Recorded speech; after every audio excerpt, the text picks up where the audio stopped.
Guys, I've got a confession to make. It's something I've really struggled with for quite some time now, and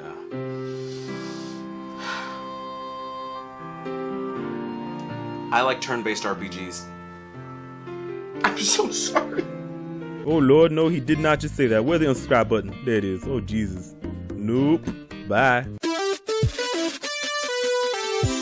Welcome back to Potentially Perfect, home of the world's most altruistic gamers. My name's Dolapo, and I want to remind you guys about the Ashe Funko Pop giveaway we have going on in the description. Just follow that link and you could be entered for a chance to win that Funko Pop once we hit 600 subscribers. Yeah!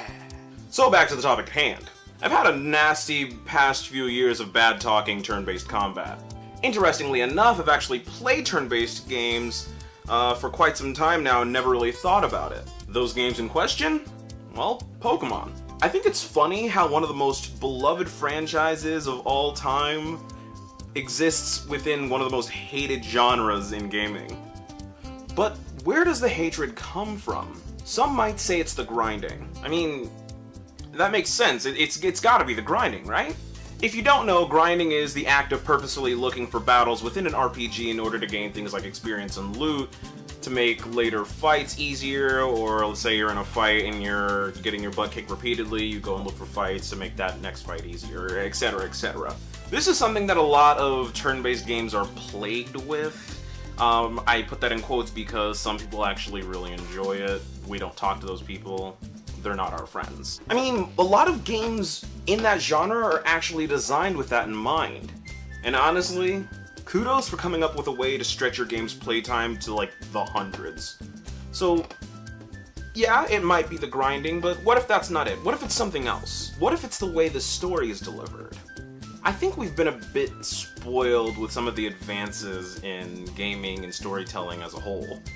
There are certain things that we could attribute this spoiling to. It could be things like quest logs or, I don't know, waypoints. Waypoints are probably it. Believe it or not, there used to be a time where the common rule in RPGs was when you reached a new town, you talked to everyone, like at least twice. Yeah, and it was tedious, and there was very expositional a lot of times, but I mean, that's how you got a lot of the lore, that's how you got absorbed into the world. And now, you know, with the advent of things like waypoints, you don't talk to those ancillary characters, you don't talk to those NPCs in the alley across the way that only say like 3 words like I am error. You know, you don't talk to them anymore. It's a shame, really. Now we just spent hours just button mashing the A button to get through that wall of text. Story in any game is very important, regardless of how it's delivered.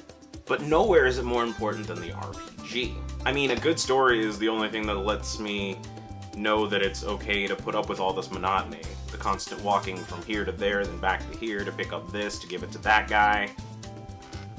It's a mess. But like I said, it's a real shame that people, you know, just button mash through conversations.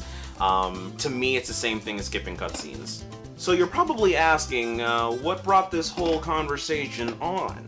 Well, one such game in that stream of announcements was Project Octopath Traveler. Well, eventually they released a demo for that game, and I fell in love immediately. The art style and the battle mechanics both felt familiar and new. And from that point on, I decided to, you know, give other turn-based games a try. Here's a few of what I found. I picked up this Mercenary Tales game for the Switch recently. Apparently it's a 3-pack of some sort, but I've only gotten partway through the first one. The story's kinda meh, in my opinion, but I think the combat is where this game really thrives. Some have likened it to Final Fantasy Tactics, whatever that means. It's a charming little title with quite a bit of depth. You've got the typical RPG tropes such as the warrior, archer, thief, mage, and the like. But the thing that really kept me in this game was the variety of ways you can approach any given battle. You can do things like dividing your team to conquer this enemy troop over here and get the other team to attack this enemy troop over there. Or you can use more advanced tactics like hiding behind your tank and poking them with your mage until they die. Yeah. If it works, it works. The next game I'm gonna bring up is Golf Story. I know what you're thinking, but think about it. Golf is a turn-based game in essence, right? Yeah. And Golf Story is an RPG. Turn-based RPG. This game is so charming. The various set pieces, the characters, and the writing all ooze personality. The way the characters interact with each other is very reminiscent of Camelot's work. If you don't know what I mean, these are the same people who made the Mario Golf and Tennis games for the Game Boy Advance, and if you remember those had RPG qualities as well. This game is pretty darn good too. I really hope that this company goes on to make other games, maybe like a Golf Story 2 or maybe a Tennis Story or Lacrosse Story. It could happen. The last one I found was actually this past weekend on the Switch eShop. Switch Shop? What the fuck is it called? It's an indie game by the name of Earthlock. I'm not gonna lie, I kind of only bought it because I thought the game icon looked kind of cool. But, I mean, hey, I bought it. But, strangely enough, I played it for about 20 minutes, and then I really knew that it was gonna be a game I'd be playing for quite some time.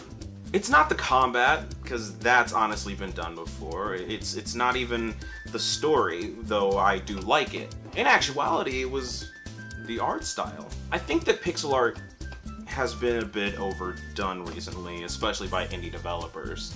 And by overdone, I mean absolutely beaten to death. And I get it, a lot of times pixel art is used as a way to circumvent costs, you know, associated with 3D graphics.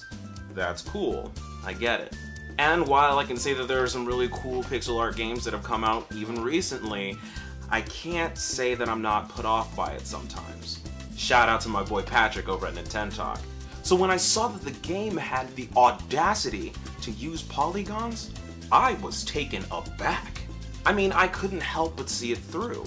Now, like I said, I picked it up this weekend, so it's not guaranteed that it'll be awesome all the way through, but it is an RPG, so ask me after a few dozen hours. See, I'm finding more and more that I'm enjoying games from franchises I previously disliked. A lot of times, like when you're a kid and you hate certain vegetables, say spinach, and then you get older and you decide that, hey, spinach ain't so bad. It's a lot like that. So the next time someone, you know, recommends a game from a franchise you may have heard from before, but, you know, it's from a genre you don't really like, maybe you should give it a try anyways. You never know what you'll love. Stay perfect.